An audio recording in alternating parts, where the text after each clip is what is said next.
Hi, my name's John Cohan, and I'd like to talk for a few minutes about instructional design models. So what exactly is instructional design? Well, based on my limited reading so far, I would say that instructional design is a theoretically based means for planning instruction for the most efficient transfer of knowledge and skills to students. And of course, this plugs into the actual act of teaching.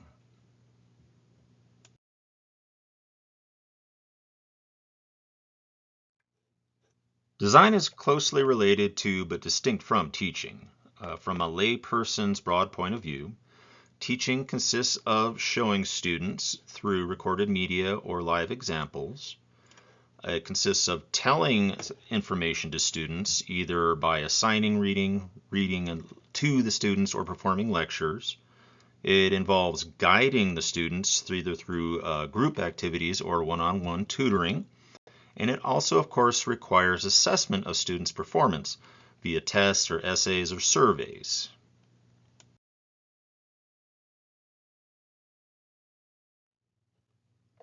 Design, on the other hand, is a multi-step process meant to precede teaching, and that consists roughly of analysis. That's who are we teaching, what is it we're teaching to them, what is going to be their learning environment, and what are our goals and objectives, what are we trying to teach to these people. And good design should be based on theory, and so research is a very big part of the design process. Another big part is collaboration. You may need to get with IT departments, educators themselves, or subject matter experts. You might even need to talk with the marketing and HR departments depending on who you're producing this for. Of course, testing is a big part of the design process. It happens throughout the process depending on the model you're looking at and will be used to inform the revision processes that will be subsequent to releasing your teaching modules.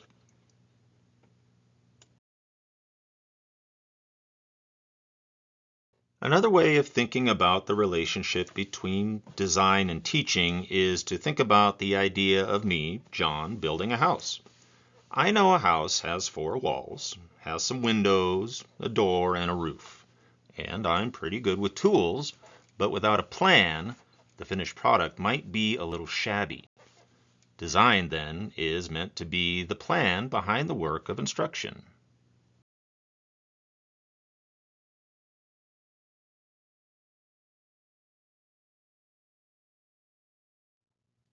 As stated previously, good design will have its foundation in solid instructional theory.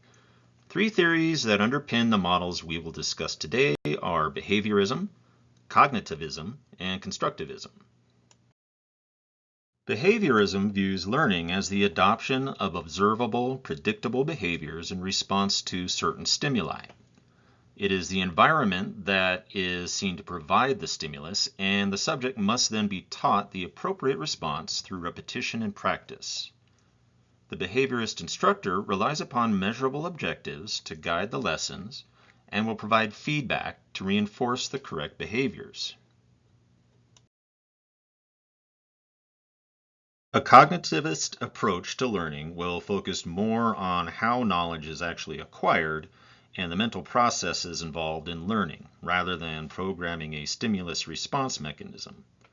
Cognitive learning theory focuses on efficient use of memory, so lesson structure is very important in design.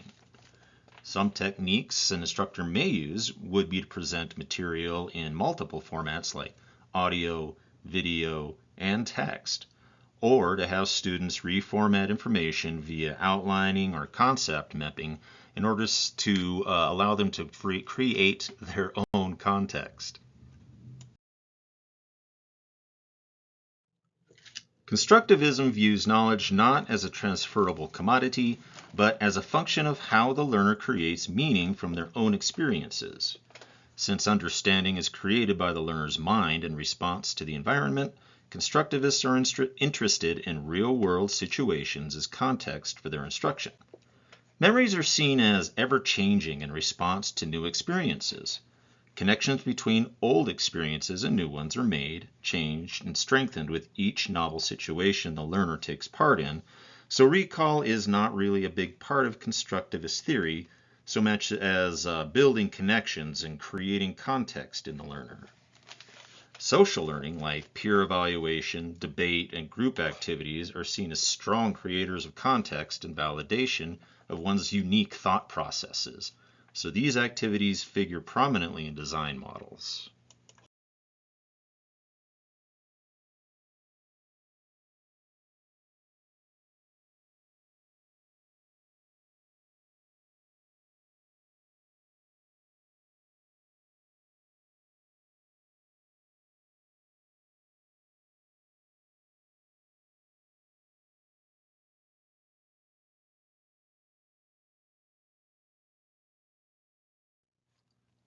Let's start our talk about instructional design models by taking a look at one of the oldest, ADDIE. ADDIE had its start in the 1940s as a systematic method for developing instructional courses and is still in use today. ADDIE is an acronym. A stands for Analyze. In this phase, the design team is tasked with gathering information on the learning environment, what content is going to be taught, who the learners are, and this really is a big one. We're talking about what prior knowledge, what experience, and what are their attitudes. Also, what's the purpose of the training? What's the training scope?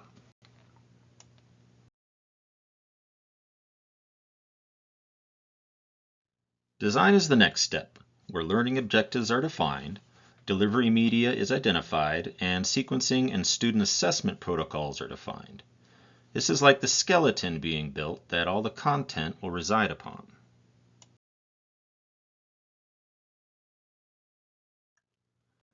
The next phase is develop, where refined content is brought together and diverse elements of the course are sequenced into a meaningful entity. Testing of the modules, assessments, document links, and all other aspects of the instruction is a key feature of development, and a constant test-revise cycle occurs until the bugs are worked out.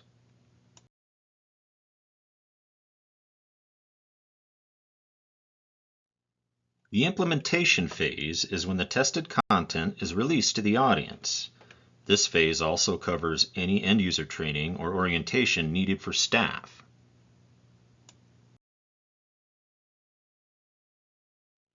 The evaluation phase is an ongoing process of observation and feedback analysis used to gauge not only the operation of the program, but also the level of engagement of the audience. Are there delivery problems? Is the content actually engaging? Should any parts be modified or dropped entirely? How is the IT platform holding up? These data are then fed back into the analyze phase to instruct future versions of the course.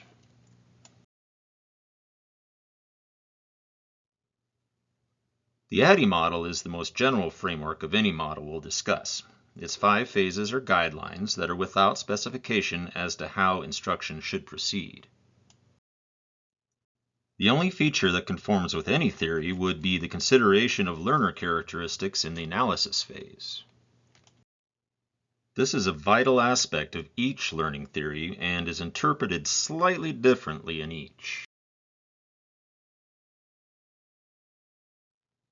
For example, cognitivists may use learner evaluation to determine how they activate and relate new information and adjust accordingly.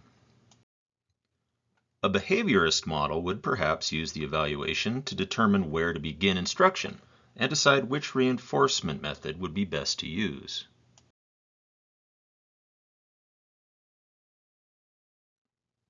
Robert Gagne developed the 9 events of learning in the 1960s using a behaviorist framework. His model creates a stepwise process that takes advantage of perceived mental processes that can be activated with appropriate stimuli. First, the instructor must gain the student's attention. Although this may bring up visions of clickers or ringing bells, other techniques like thoughtful questions or even humor can help focus attention. Informing the students of the day's objectives is next, and helps organize thought patterns and may create learning expectations in the students. Stimulating recall of prior learning helps create context with new information and prepares the student's mind for incoming concepts. When presenting the course content, it should be organized to meet the previously stated objectives and should be chunked into small units that build upon the bigger picture at hand. Providing guidance may include framing information into real-world situations, providing tools like mnemonics, visual aids, and cues, and demonstrating examples of how to and how not to perform tasks.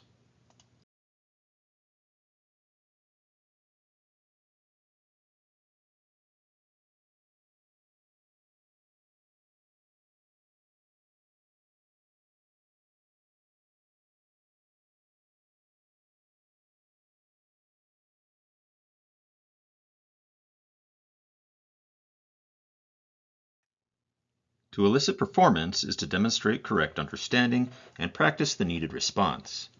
This takes many forms depending on what needs to be learned.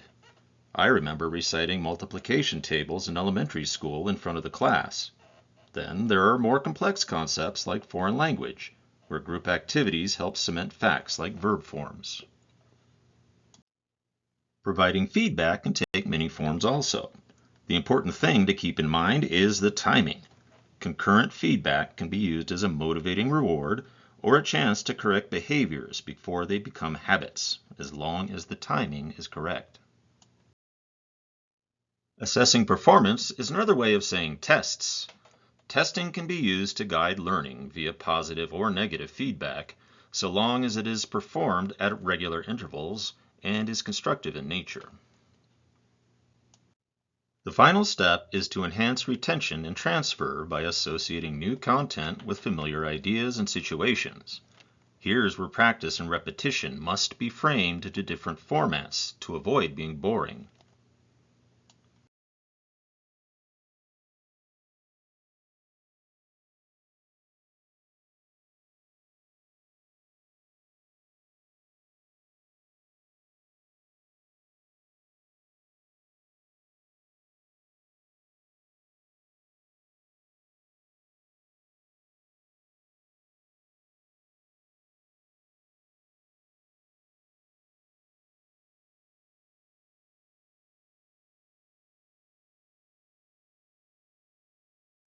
Gagne's stepwise approach fills in a lot of the theoretical gaps seen in the ADDIE model. There are specific behaviorist methods such as stating learning objectives up front to prepare students for the incoming information and emphasis on timely, constructive feedback as reinforcement. Cognitive theory can be seen in references to the activation of prior learning and in using a variety of methods to demonstrate concepts. Facilitating group activities allows students to demonstrate processes to their peers and receive feedback in different formats, as well as validation.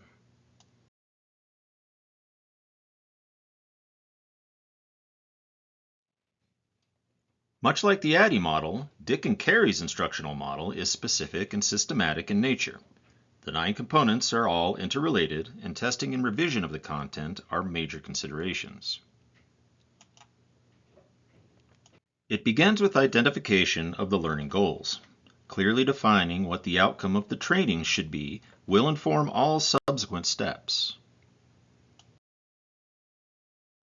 Instructional analysis is used to determine what skills the audience need to have embedded in order to learn the content of the course. This might be experience with Excel or PowerPoint or mastery of the English language. Analysis of entry behaviors is a complex way of saying understand what your audience is capable of. This step seeks to assess how capable students are and identifies support structures where needed.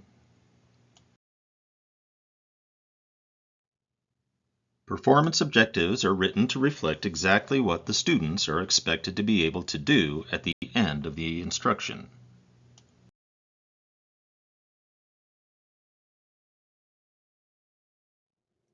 Create tests of the material that the student is responsible for learning.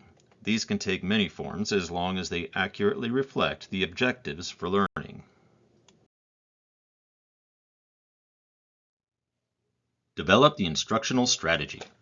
This means creating a lesson plan that will accommodate your students' abilities, sequence content appropriately, include all elements of your presentation and assessments, and allow for activities, practice, and feedback.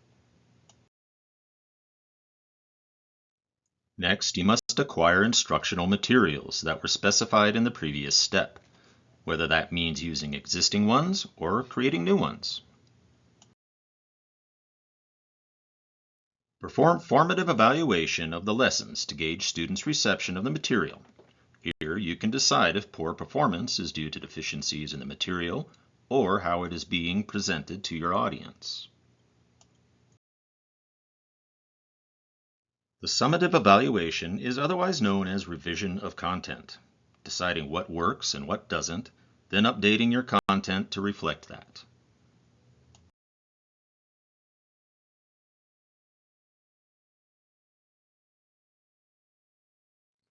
Although Dick and Carey's model is quite a bit more specific than the ADDIE model, my perception is that it too avoids committing to any specific learning theory with only a few exceptions. For example, the practice of establishing clear, specific, and measurable goals reflects a behaviorist viewpoint of establishing a desired response from the student. Similarly, instructional analysis and consideration of learners' prior skills are advocated in various forms by all three theories.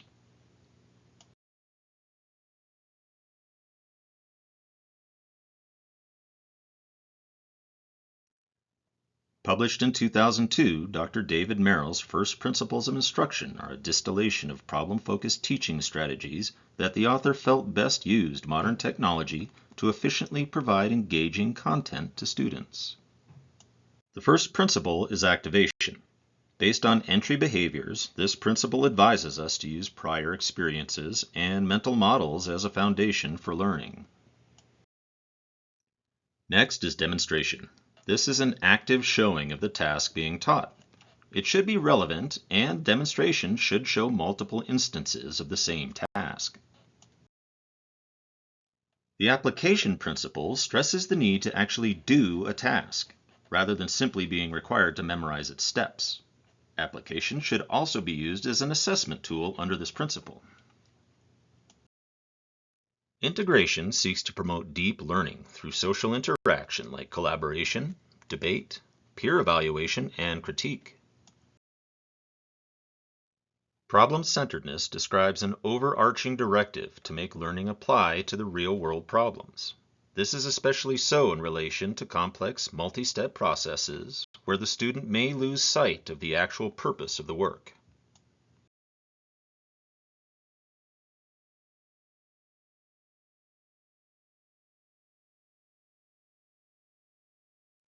Behaviorist theories can be seen in various aspects of Merrill's principles, such as the emphasis on the environment in which the tasks or objectives take place, as in the problem-centeredness concept, while the emphasis on demonstration of tasks and building upon prior learning is a hallmark of cognitive learning theory.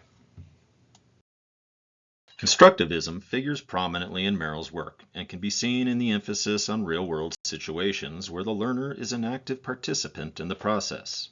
Peer collaboration is also important in the construction of personal meaning and relevance of information.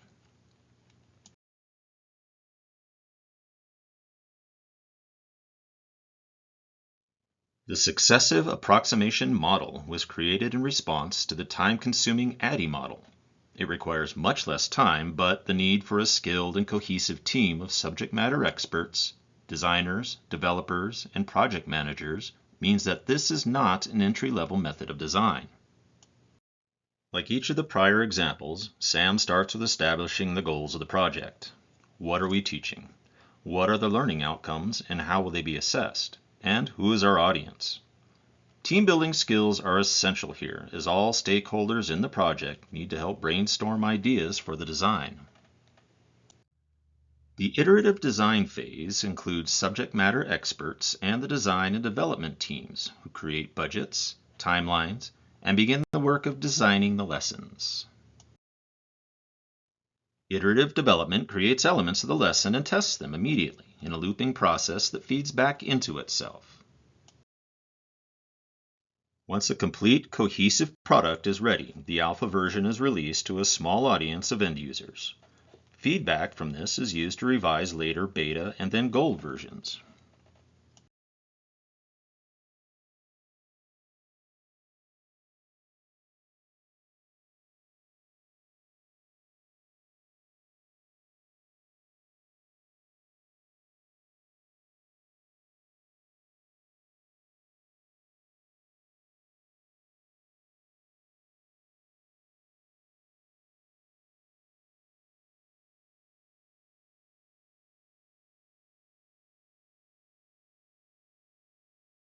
Successive approximation, like the ADDIE model, describes a process for the production of a teaching product, but doesn't really cover specifics of how to create the content.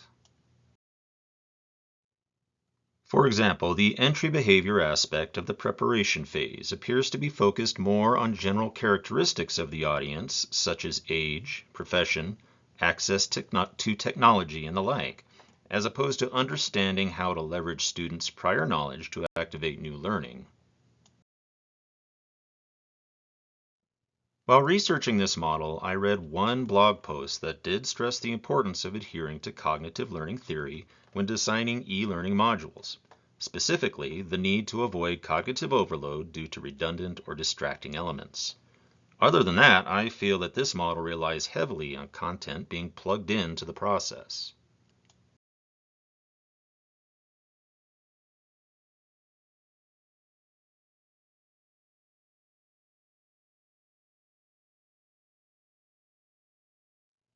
I am not a professional educator, so I may suffer a bit from a lack of perspective when asked which of these models I feel most comfortable with. However, in my position as an X-ray tech, I do have opportunities to instruct new techs and students in a variety of subjects. Most of what I do during my day consists of complex, multi-step processes. There are a lot of choices to make for each exam and each patient we encounter, and there's a lot of theory and memorization needed for students to pass their certification exam. I like the ideas put forth in Merrill's principles for each of these aspects because they stress the importance of examples, purpose, and real-world problems that accompany complex tasks.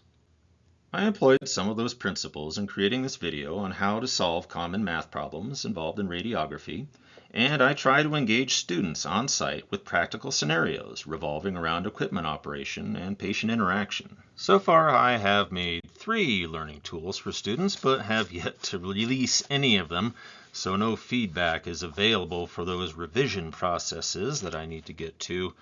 I hope to remedy that in the coming weeks, though.